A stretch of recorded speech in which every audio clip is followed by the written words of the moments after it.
Bom dia, moçada! Aqui quem vos fala é o professor Eugênio Bastos, canal Geogênio, a serviço dos alunos que gostam de estudar e passar em concursos. Moçada, dê aquele like, compartilhe o vídeo, se inscrevam no canal e ajudem o professor Eugênio Bastos a democratizar o ensino da geografia. Moçada, no nosso encontro de hoje, iremos estudar a Guerra Fria, uma guerra não declarada entre os Estados Unidos e a União Soviética, as duas superpotências vencedoras da Segunda Guerra Mundial. E nada melhor do que essa charge para darmos início a aula sobre a Guerra Fria. Aqui nós temos as principais características da Guerra Fria.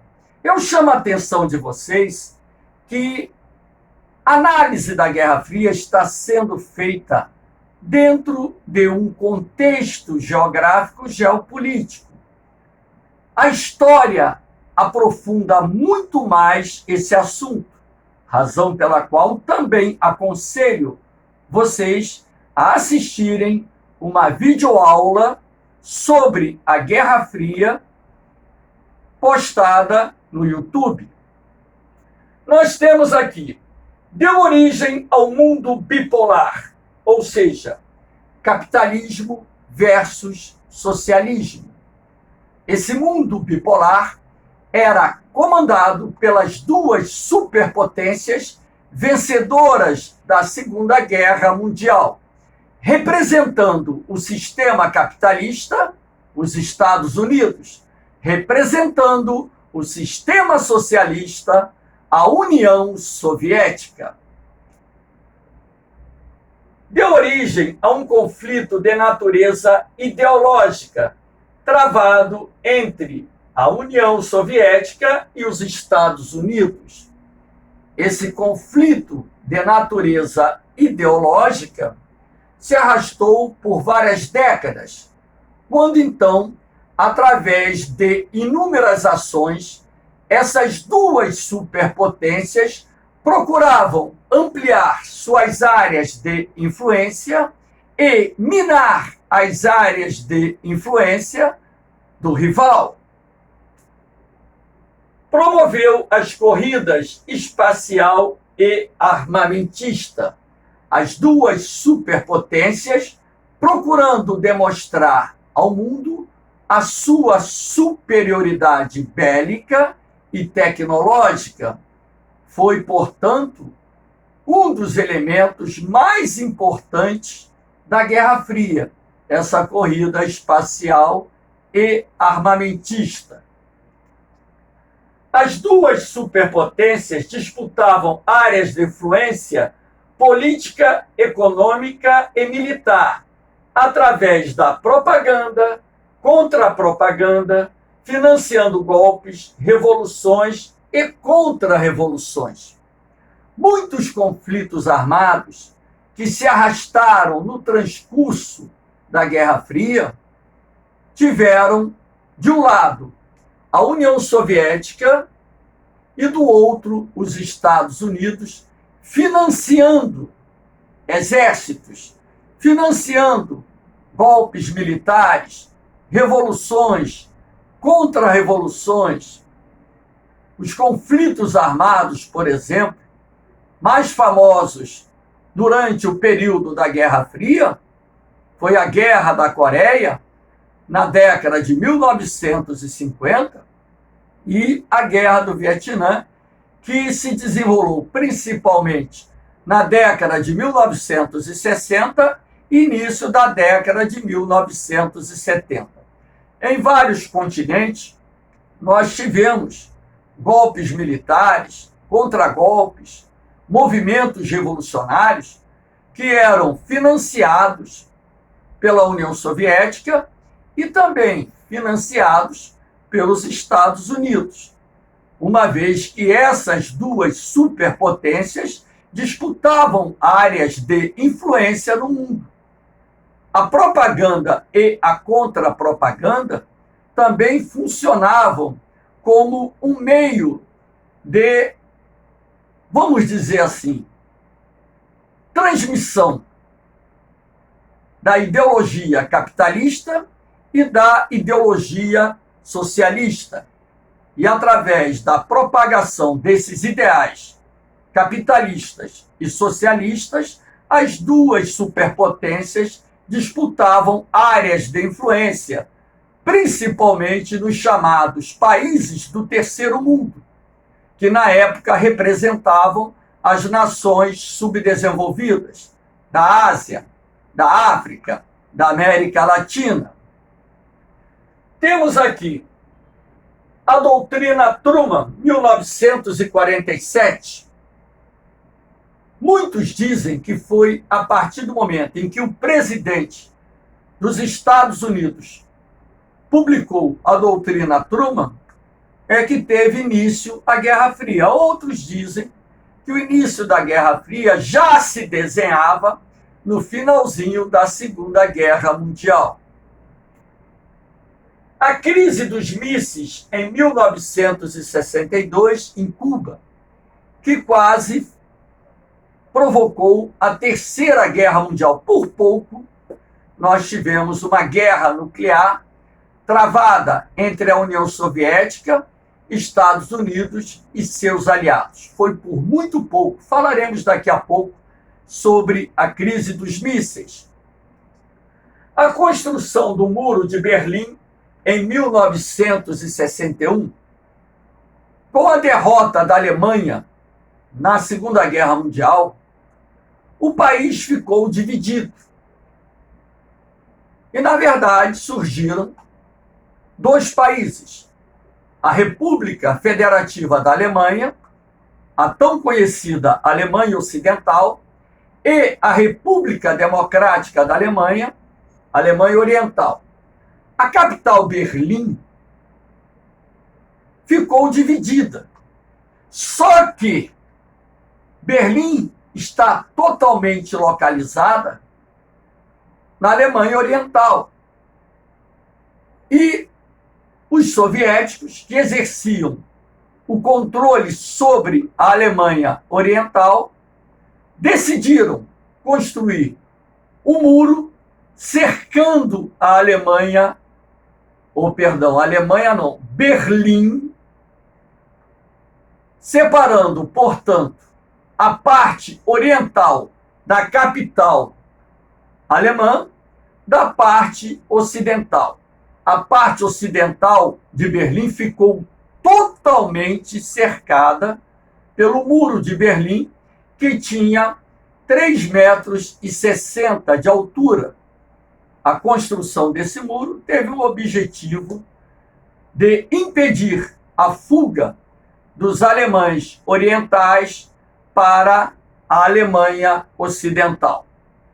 Tivemos aqui também, deu origem à Cortina de Ferro.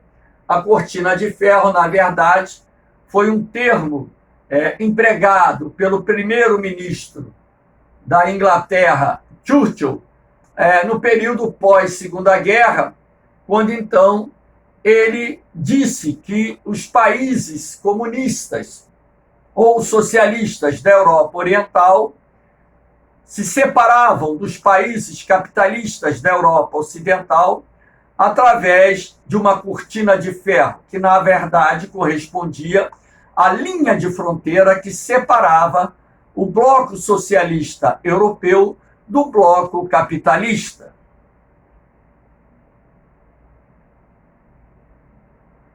Aqui nós temos a doutrina Truman, publicada em 1947. A doutrina Truman diz o seguinte: conjunto de medidas políticas, econômicas, diplomáticas e militares destinadas a impedir a expansão do socialismo no mundo. Então, foi uma doutrina publicada pelo presidente dos Estados Unidos como forma de adotar um conjunto de ações que pudessem conter a ameaça de expansão do socialismo no mundo. Uma das mais importantes medidas da doutrina Truman foi a implantação do Plano Marshall para auxiliar a reconstrução dos países da Europa Ocidental que foram duramente atingidos pela Segunda Guerra Mundial. Então, logicamente, que o Plano Marshall tinha esse objetivo de reconstruir os países da Europa Ocidental, aliados dos Estados Unidos, como forma de impedir a propagação do socialismo no continente europeu. A doutrina Truman também se estende ao continente asiático e a outras partes do mundo. Nós temos aqui, promoveu o cancelamento da desmobilização das Forças Armadas, o que deu início à corrida armamentista. No período do pós-guerra, os Estados Unidos iniciaram um processo de desmobilização das suas Forças Armadas. Só que o crescimento desse poderio soviético e a ameaça da expansão da influência soviética no mundo levou o governo norte-americano a rever essa política de desmobilização das suas forças armadas, induzindo o país a uma corrida armamentista. E dessa forma, inclusive, surgiram as alianças militares, a organização do Tratado do Atlântico Norte, liderada pelos Estados Unidos, e que tem vários países da Europa como membros, e do lado socialista, liderados pela União Soviética, o Pacto de Varsóvia. Aqui nós temos as corridas armamentista espacial, simbolizando, um astronauta da União Soviética de um lado, e aqui o poderio do arsenal das duas superpotências, representado numa charge com vários mísseis balísticos, inclusive com capacidade de transportar várias ogivas nucleares. Aqui nós temos a questão da construção do Muro de Berlim. Como eu havia dito, o Muro de Berlim foi construído em 1961 com o objetivo de impedir a fuga de alemães orientais para a Alemanha Ocidental. Além do muro que rodeou Berlim Ocidental, deixando-a isolada, nós temos outras medidas, como a implantação de barreiras nas galerias de águas pluviais subterrâneas, não só águas pluviais, como esgoto, como forma de tentar impedir a passagem de alemães orientais para a Alemanha Ocidental. Em 1989, o Muro de Berlim ruiu. E nós falaremos sobre isso daqui a pouquinho. Nós temos essa imagem, inclusive, com soldados da Alemanha Oriental observando um bloco do Muro de Berlim sendo, vamos dizer assim, destruído, arrancado. Aqui nós temos a questão da crise dos mísseis em Cuba, que para muitos pode ser considerado o momento mais tenso da Guerra Fria, porque, de fato, as duas superpotências quase se envolveram numa guerra nuclear. Essa crise dos mísseis foi provocada pelo fato da União Soviética ter iniciado um programa de instalação de mísseis nucleares de médio alcance em território cubano. Um avião espião dos Estados Unidos sobrevoava Cuba toda semana. E num desses sobrevoos, o avião fotografou a construção de silos e, ao lado desses silos, mísseis nucleares de médio alcance. Isso acabou gerando a crise dos mísseis, que se arrastou por 13 dias, quando então o mundo viveu uma ameaça de uma guerra nuclear entre os Estados Unidos e a União Soviética, o que fatalmente iria gerar a chamada Terceira Guerra Mundial. Graças a Deus, né, que tanto John Kennedy como o Nikita Khrushchev chegaram a um acordo e, sendo assim, as tensões foram aliviadas, evitando-se a Terceira Guerra Mundial, que, de acordo com as informações, não ocorreu em função de um intervalo de apenas 1 hora. Os silos com os mísseis nucleares já estavam abertos, aviões já estavam no ar, transportando armas nucleares, até que foi dado o anúncio do acordo firmado entre os Estados Unidos e a União Soviética para pôr fim no que fatalmente seria o início da destruição, talvez, da civilização humana nesse planeta. Temos aqui o mapinha mostrando em vermelho os países socialistas da Europa, em azul os países capitalistas do continente europeu e, logicamente, essa linha que separa os países da Europa Ocidental, centro-ocidental, dos países da Europa centro-oriental, ou seja, separando os blocos capitalista e socialista, ficou conhecido como Cortina de Ferro, que durante muito tempo foi a área mais militarizada do planeta. Era ali que se concentravam boa parte do poderio da OTAN e do Pacto de Varsóvia, pois a ameaça iminente de uma guerra entre os membros da OTAN e os membros do Pacto de Varsóvia se arrastou durante muitos anos no período da Guerra Fria. Aqui nós temos a crise do socialismo real. Essa crise do socialismo real, que culminou com o fim da União Soviética, tem início, na verdade, antes da década de 1980, bem antes da década de 1980.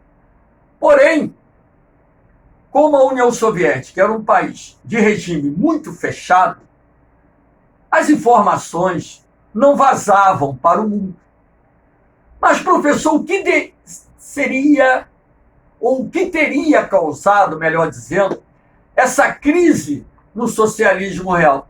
Eu destaquei aqui alguns fatores de grande importância, como, por exemplo, os excessivos gastos nas corridas espacial e armamentista limitavam a capacidade do governo da União Soviética em promover investimentos em setores considerados importantes para o país.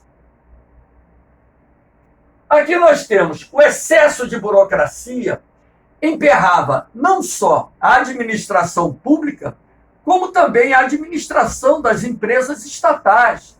Burocracia é um conjunto de normas e exigências que tornam qualquer decisão a ser tomada, venha a ser ela na esfera política ou na esfera econômica, muito lenta.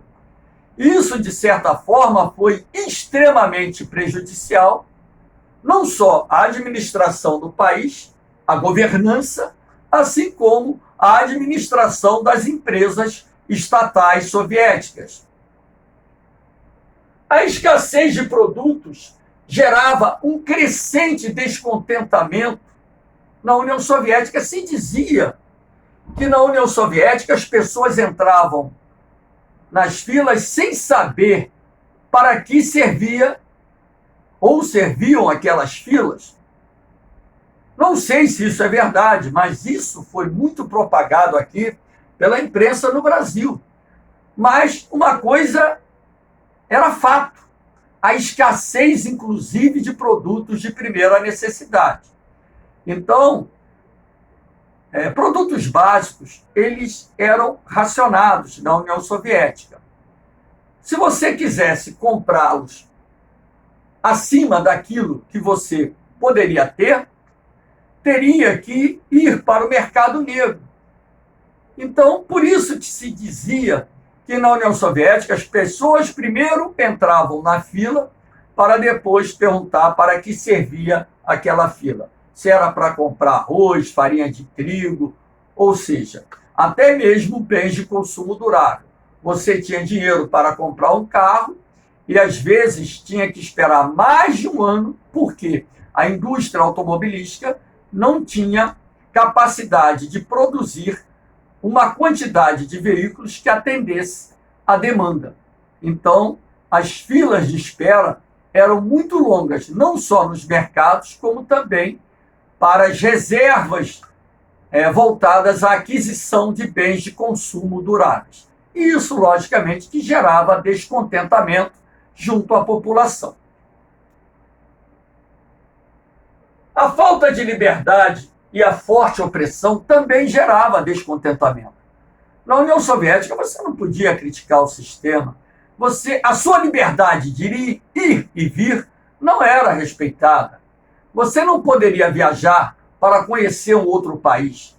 Você só saía da União Soviética como diplomata, como adido militar, como militares que iam para outros países aliados, atletas que, por exemplo, iam participar das competições internacionais, enfim.